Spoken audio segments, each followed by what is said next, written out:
Let me welcome you to the 57th lecture of online NPTEL online certification course Surface Mining Technology. We are continuing with stability of bench slopes. This is the second lecture on this, and in this lecture we will talk about the slope failure in mines with special reference to the wedge failure. So, before continuing in the details of this, let us look into the learning background required for the surface mining technology course. These are the set learning objectives of the surface mining technology course. These are the expected learning outcomes from a participant who will undergo this surface mining technology course. These are few more learning outcomes, and these are some of the text and reference books. When we are talking about this particular slope stability, there is a book of written by Brady and Brown.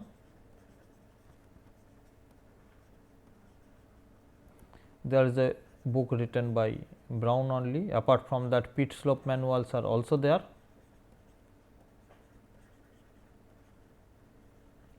And there are many more books. If you search with the slope stability, you will find out the open books are available. Apart from that, nowadays slope stability analysis are carried out with the numerical modeling technique. So, numerical modeling technique open source codes are available.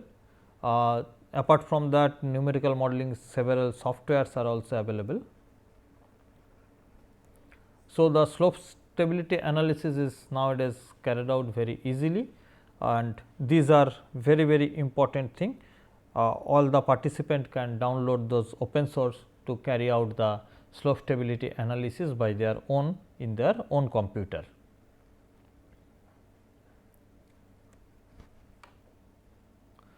Now, before going into the details, let us once retrospect so far whatever we have covered. So far we have covered the current status of surface mining in the world. We have covered the phases of mining a deposit. We have covered the commencement of surface mining through opening a box cut. We have covered drilling technology and different drilling patterns required for surface blasting. We have covered the surface blast designing and execution of the blasts. We have covered the material handling after the blasting using shovel dumper combinations and other excavators and material transport systems. We have covered excavation by ripper, which is a blast free technology. We have covered the excavation by surface miner, which is another blast free technology commonly adopted in the soft rocks. We have covered the operation of drag line for direct casting of the overburden material. We have covered the excavation by bucket wheel excavator. We have covered the excavation by high wall miner, where the materials are locked under the high wall slopes. How that material can be excavated, we have covered. We have covered the maintenance of haul road, construction of haul road. We have covered dimensional stone mining, seabed mining, these are covered, and we have covered different auxiliary operations also. So, this is the current topic is the stability analysis of the slope. So, we are continuing with this. In our first lecture on the stability analysis, we have covered the planar failure analysis. We have seen why the slope stability is required, and we have covered the planar failure analysis. In this lecture, we will continue with the other modes of failure. So, our set objectives for slope stability in mines is to understand the necessity of stabilization of pit slope, to understand the different types of slopes, to understand the possible slope failures, and to learn about slope stability analysis. So far we are trying to observe these things, and here we would like to give one idea about the importance. If we carry out the slope analysis, suppose as we have seen, this is our slope, current design slope.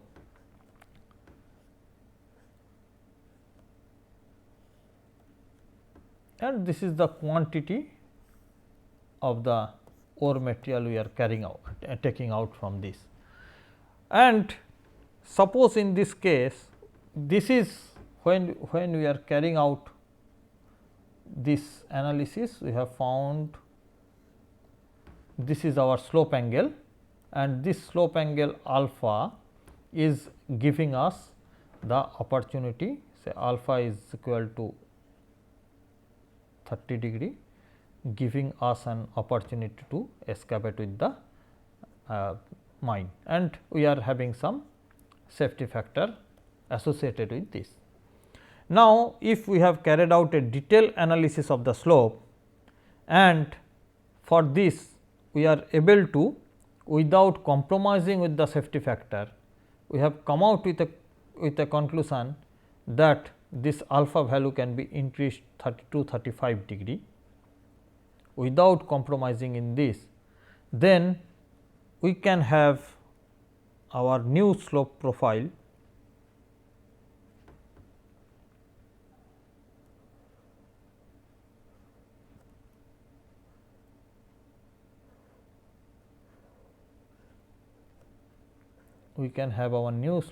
like this. So, this will give us some additional ore rock mass, or in other way it is reducing the quantity handling of the overburden. So, if we are considering it, then the quantity requirement of the overburden will be changed. So, that means, if we are carrying out our mining at a depth h is equal to 300 meter, then we can see a pit, we are carrying out our mining at a depth of 300 meter, and we are increasing a alpha from 30 degree to 35 degree. Then we are basically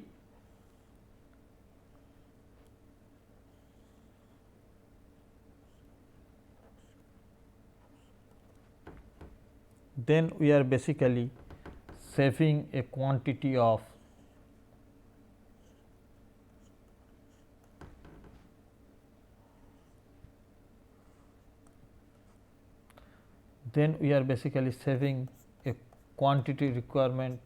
handling requirement of this much, which is significant one.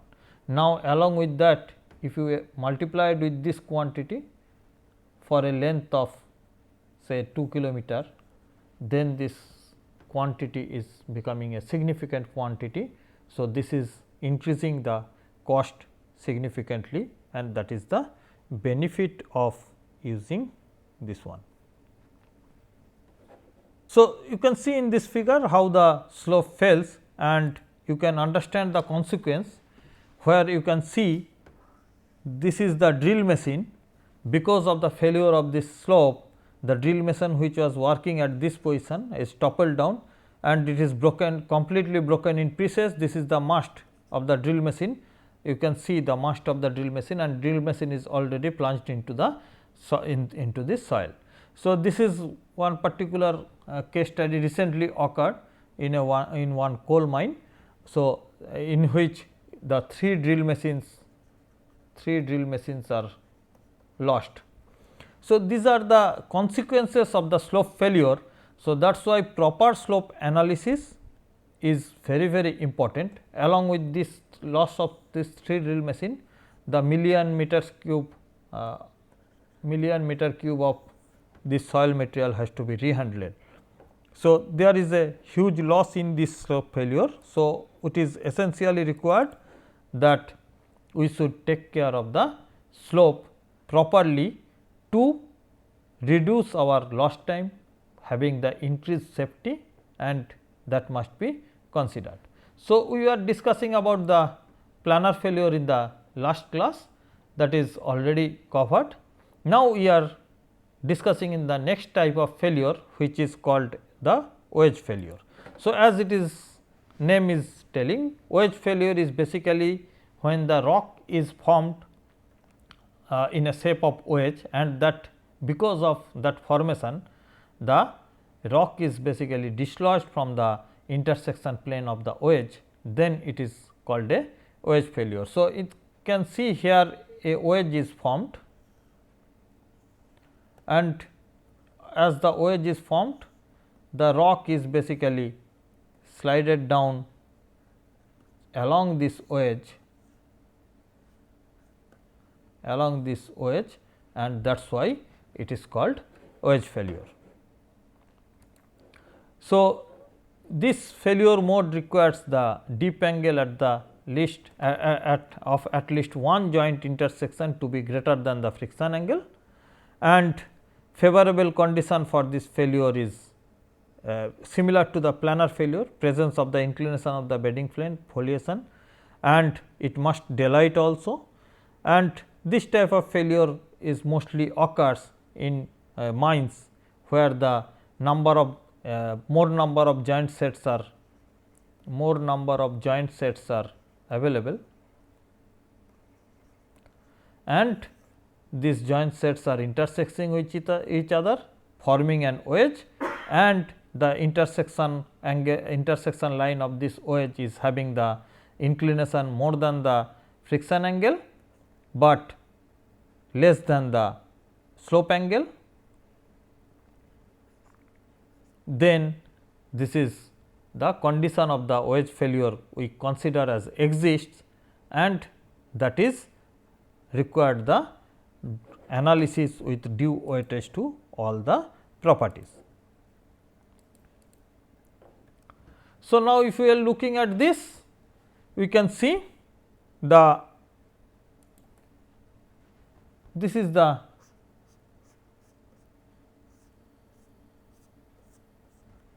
first joint sets or plane of discontinuity. This is the another joint sets or plane of discontinuity. So, these joint sets, these two joint sets are intersecting each other at the line of intersection. So, this is the line of intersection.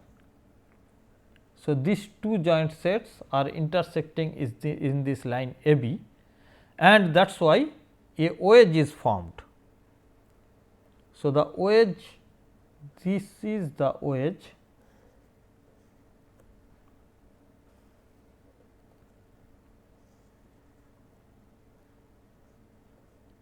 this is the wedge formed, and this wedge is now able to dislodge in this if this line of intersection is having a dip more than the friction angle, but less than the slope angle. So, in that case it can slip from this, but it will slip when if this is the orienting towards the face of the bench. If the wedge is orienting towards the face of the bench and this is daylighted in this case, then only this will, there is a chance that wedge, the formed wedge can fail, and we have to consider that case for our analysis. So, the first is the formation of a tetrahedron rock piece with the two sets of discontinuity plane. Second condition, the orientation of the various angles of the wedge forming planes. So, these are the angles we have to consider, and finally, the weight component, that is the destabilizing and stabilizing forces, that has to be considered in the analysis of the wedge failure. So, this is not only the formation of the wedge is important, but we have to check whether this is having the potential to fail considering the stabilizing and the destabilizing forces. So, that has to be considered here. Now, let us look into the different terminology. Alpha is the dip angle, OB is the line which is showing the dip direction. So, this is the dip direction, then OP is the strike direction. So, this is the strike direction, and this is basically the magnetic north, this is the north. With respect to that, these are measured, only these angles are measured, and with that is why that joint mapping is very important to check whether any wedge is being formed here or not, and based on that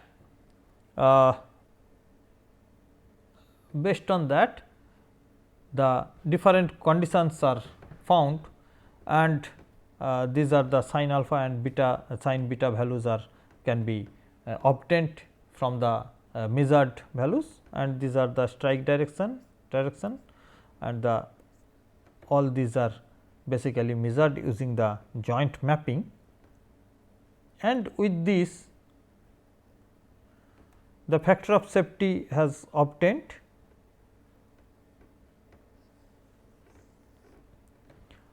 With the resisting force acting on plane A, resistive force acting on plane B. So, this is plane A, the resisting force acting on this, the resisting force acting on this plane is also considered, and we consider the destabilizing force, that is the weight component moving towards this side. So, the W sin alpha is considered as the destabilizing force, and the stabilizing force are the frictional component of this one, frictional component of this one. We do not consider line of intersection because it is a line, there is no area is considered at this. So, these two frictional components are considered, plane A, plane B, and these are based on that whatever the resistive force is obtained along with that. So, it is the resistance plus cohesion also considered for both the cases, and by this way this analysis is carried out. So, these are the different types of wedge failure which can occur. So, wedge failure resting on two discontinuities, it is the most common mode of wedge failure. Resting on more than two also is possible. So, in that case it is a multiple discontinuities are considered here. So, this is basically the more or less wedge failure. The detailed analysis of wedge failure is not in this syllabus, that can be covered in the advanced surface mining syllabus at a later stage. So, this is only the wedge failure and how the analysis is carried out, that is mentioned here.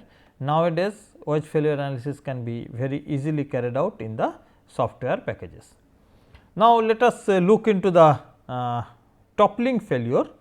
Basically, toppling failure is also a types of planar failure, but that planar failure and wedge failure is combinedly acting here. In this case, the conditions of planar failure needs to be exist. So, if we are considering this is the condition of planar failure. So, this is basically tending to fail at this position, but this is more or less stable, but the stability will become under threat when another sets of joints are existing at this, say this another sets of joints are existing in this position like this. So, over the period of time gradually these portions of rocks are trying to fail. So, one by one these are toppled down, and when the toppling of this one completes, the toppling of this one starts. So, this is called toppling failure. So, in toppling failure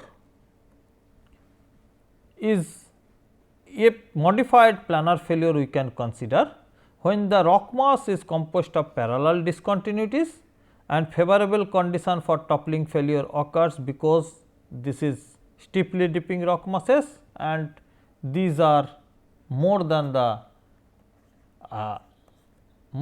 angle of friction and obviously less than the bench angle, and this small portion rocks pieces are formed, which is basically toppled down as the blocking rock before it is fall down. So, before is failed, so after that this also try to fail. So, this is called toppling failure. Rock columns are under tensile and compressive bending stress due to its weight, and this try to fall down one by one. So, these are mostly occurred, toppling failure can be seen in the natural slopes. It can be seen in these cases that these are the parallel joint sets are existing, and whenever this portion rock is fall down, this one is also subjected to fail. So, this is the condition. I think there are few more pictures are available there. I think this is a better picture, you can see. So, as these rock sets are joint sets are already available, along with you can see the second joint sets are also available here.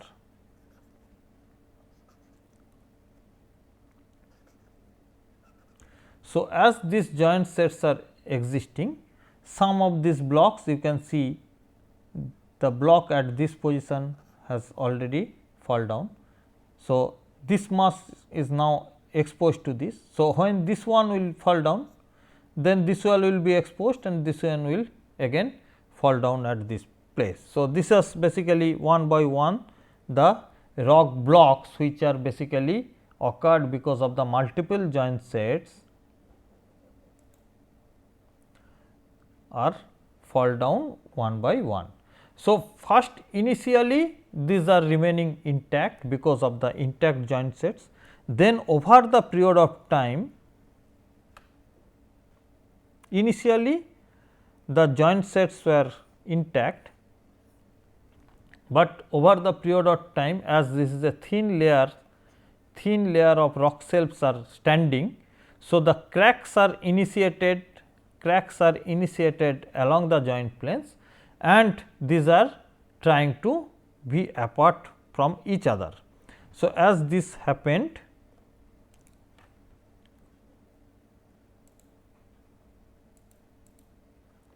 they try to bend towards the free faces, and as they are trying to bend towards the free faces, the cracks are occurred to this and gradually they are being toppled down from the top one by one, and then it is toppling failure occurs.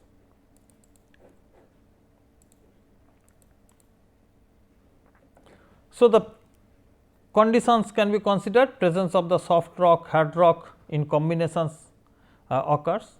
The inclination of the rock layers plays important role in toppling failure, and often it has been found that toppling failure are induced with the vibrations or other seismic effects. Those are basically creating problems. Apart from that, the erosion of the rock with the movement of the air and water is also very important. So, there are basically two modes of failure. One is the block toppling. In block toppling, second one is the flexural toppling. So, this is the block when that these are the combinations also observed in the block toppling. These are called block toppling and this is flexural toppling. So, this both the cases can be occurred simultaneously.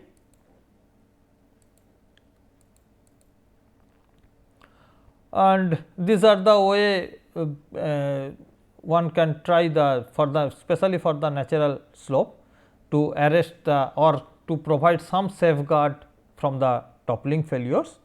Toppling failures are very common, especially for the natural slope it is observed. In mining, toppling failure is not common, because the mine is a active place,